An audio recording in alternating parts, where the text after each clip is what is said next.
आप खुद ही अंदाज़ा लगा सकते हो कि ये क्या था। अब बात करते हैं दूसरी धारा की 377 जो है अननेचुरल सेक्स। तो मुझे नहीं पता कि मैंने कौन-सा अननेचुरल सेक्स किया है। हमारा एक बेटा है, तो ज़रूर सेक्स हुआ है, बट क्या अननेचुरल है इसमें मुझे नहीं पता।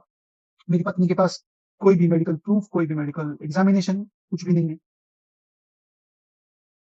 अब मैं बताना चाहूँगा कुछ बातें कि ये अननेचुरल सेक्स की बात तो दूर, जो नेचुरल सेक्स होता है, वो भी अंतिम 6 महीने से अधिक में मेरे और मेरी पत्नी के बीच नहीं हुआ। इसका कारण अगर मैं आपको बताऊँगा तो ये है कि मेरी पत्नी 4-4 5-5 दिन तक नहाती नहीं थी। तब भी जब बच्चे को ब्रेस्ट फीडिंग करना है, दूध पिलाना है, तब भी साफ-सफाई का कोई ख़्याल नहीं। जो उसकी आदत थी कि जो आपका आर्मपिट होता है, जिसको आप बगल या काँख भी बोलते हैं हिंदी में, उसे चाटना होता था वो। तो आप अगर लेटे हो तो वो उसे चाटेगी। आप सोच सकते हैं कि किसी भी आदमी को ये कितना अजीब-सा गंदा लगेगा।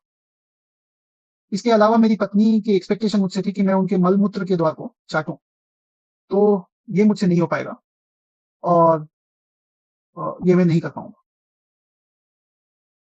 हर दिन जब वो कुछ सेक्स के लिए इनिशिएट करने की कोशिश करती थी, तो मैं बहाना बनाता था कि आज मेरा सर दर्द हो रहा है, आज मैं थक गया हूँ। तो जो एक सामाजिक धारणा है कि एक औरत को के पीछे आदमी, पत्नी के पीछे आदमी सेक्स के लिए पड़ा रहता है और उसे सर दर्द और थकने का बहाना बनाना पड़ता है। तो ऐसा औरत के साथ ही नहीं, आदमी के साथ भी होता है। आदमी का भी एक मिनिमम स्टैंडर्ड होता है सेक्स करने के लिए। तो ये 377 के बारे में मैं इतना ही कहना चाहूँगा। हालाँकि कई सारी बातें हैं जो शायद इस पब्लिक फोरम पे नहीं बोलना चाहिए। आप खुद ही अंदाज़ा लगा सकते हो कि ये क्या था। अब बात करते हैं दूसरी धारा की 377 जो है अननेचुरल सेक्स। तो मुझे नहीं पता कि मैंने कौन-सा अननेचुरल सेक्स किया है। हमारा एक बेटा है, तो ज़रूर सेक्स हुआ है, बट क्या अननेचुरल है इसमें मुझे नहीं पता। मेरी पत्नी के पास कोई भी मेडिकल प्रूफ, कोई भी मेडिकल एग्ज़ामिनेशन कुछ भी नहीं है। अब मैं बताना चाहूँगा कुछ बातें कि ये अननेचुरल सेक्स की बात तो दूर, जो नेचुरल सेक्स होता है, वो भी अंतिम 6 महीने से अधिक में मेरे और मेरी पत्नी के बीच नहीं हुआ। इसका कारण अगर मैं आपको बताऊँगा तो ये है कि मेरी पत्नी 4-4 5-5 दिन तक नहाती नहीं थी। तब भी जब बच्चे को ब्रेस्ट फीडिंग करना है, दूध पिलाना है, तब भी साफ-सफाई का कोई ख़्याल नहीं। जो उसकी आदत थी कि जो आपका आर्मपिट होता है, जिसको आप बगल या काँख भी बोलते हैं हिंदी में, उसे चाटना होता था वो। तो आप अगर लेटे हो तो वो उसे चाटेगी। आप सोच सकते हैं कि किसी भी आदमी को ये कितना अजीब-सा गंदा लगेगा।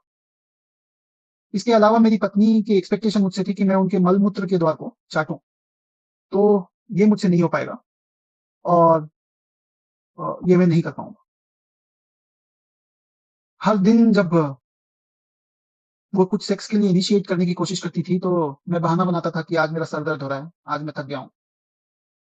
तो जो एक सामाजिक धारणा है कि एक औरत को के पीछे आदमी, पत्नी के पीछे आदमी सेक्स के लिए पड़ा रहता है और उसे सर दर्द और थकने का बहाना बनाना पड़ता है। तो ऐसा औरत के साथ ही नहीं, आदमी के साथ भी होता है। आदमी का भी एक मिनिमम स्टैंडर्ड होता है सेक्स करने के लिए। तो ये 377 के बारे में मैं इतना ही कहना चाहूँगा। हालाँकि कई सारी बातें हैं जो शायद इस पब्लिक फोरम पे नहीं बोलना चाहिए।